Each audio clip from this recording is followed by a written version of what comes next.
بسم اللہ الرحمن الرحیم۔ السلام علیکم ورحمۃ اللہ وبرکاتہ۔ ویورز کیسے ہیں؟ امید کرتا ہوں آپ حضرات سب خیریت سے ہوں گے۔ آج کا ہمارا ٹاپک پیٹ میں ہوا بھرنے کے حوالے سے یعنی گیس ٹربل کے حوالے سے ہے۔ اس میں بہت سارے مریض جو ہے نا کسی نہ کسی وجہ سے پریشانی کا شکار رہتے ہیں، تو سوچا کہ آج جو ہے نا اس حوالے سے آپ کو اویئرنیس دی جائے تاکہ ہمارا ہر ویور جو ہے وہ اس بیماری سے اپنے آپ کو بچا سکے۔ تو ناظرین، پیٹ میں ہوا بھرنا جو ہے اس سے جب یعنی پیٹ میں پھارا ہو جائے، ہوا جمع ہو جائے اور چکر سے آنے لگے تو اسے عرف عام میں پیٹ میں گیس بننا کہتے ہیں۔ پیٹ میں پھارا اصل میں ایک ایسی حالت ہے جس میں پیٹ میں ہوا جمع ہوتی ہے۔ آنتوں اور پیٹ دونوں میں ایک ساتھ ہوا بد ہضمی قبض کی وجہ سے جمع ہوتی ہے۔ ہوا نکلنے سے جو پیٹ میں جمع ہوتی ہے اسے اعصابی شکمی ہوا کہتے ہیں۔ پیٹ میں زیادہ ہوا جمع ہونے سے پیٹ پھول جاتا ہے اور اس کیفیت کو ڈسٹینشن کا نام دیا جاتا ہے، اور کبھی کبھی جو ہے وہ دل میں پھڑپڑاہٹ ہونے لگتی ہے اور لوگ اسے دل کی بیماری سمجھ لیتے ہیں۔ دراصل یہ پیٹ کی خرابی کی وجہ سے ہوتا ہے۔ اس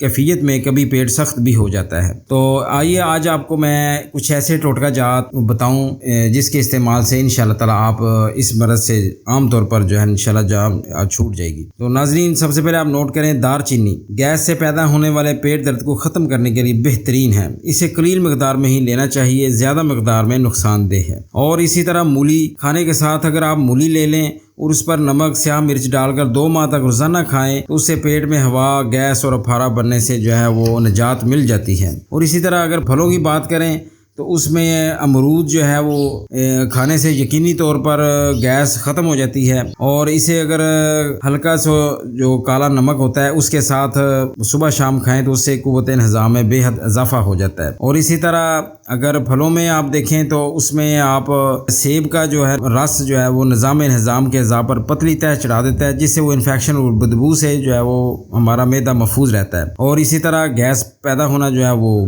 رک جاتا ہے، کھانے والی اور نچلی آنتوں میں بدبو پیدا نہیں ہوتی اور انفیکشن سے بھی بچاؤ پیدا ہو جاتا ہے۔ تو اسی طرح ناظرین، اگر آپ اپنا لونگ جو ہے نا یہ اگر 5 عدد لے کر ان کو پیس کر ابلتے ہوئے آدھا کپ پانی میں ڈال دیں، پھر کچھ ٹھنڈا ہونے پر پی لیں۔ یہ عمل دن میں 3 مرتبہ روزانہ کریں۔ اس سے گیس جو ہے وہ خارج بھی ہوتی ہے اور بد ہضمی سے افاقہ بھی ہو جاتا ہے، اور اس مرض میں لونگ کا استعمال نہایت مفید ترین ثابت ہوا ہے۔ اور اسی طرح پودینہ جو ہے یہ آپ کو پتہ ہے کہ ہر گھر میں موجود ہوتا ہے اور یہ معدے کے لیے زبردست ٹانک ہے۔ صبح سویرے اگر اس کو 1 گلاس پانی میں 25 گرام پودینے کا رس اور 31 گرام شہد ملا کر پئیں تو اس سے کی گیس کی بیماری میں بھی خاصا فائدہ ہوتا ہے۔ اور اسی طرح ناظرین، ایک ایسا میں ٹوٹکا آپ کو بتانے لگا ہوں، اگر اس کو آپ کریں تو انشاءاللہ تعالی اس کے ساتھ ساتھ غذائی علاج کے ساتھ ساتھ اس ٹوٹکے سے بھی بہت حد تک آپ کا مسئلہ جو ہے وہ حل ہو جائے گا انشاءاللہ۔ تو ایسے میں آپ ایسا کریں کہ جن افراد کو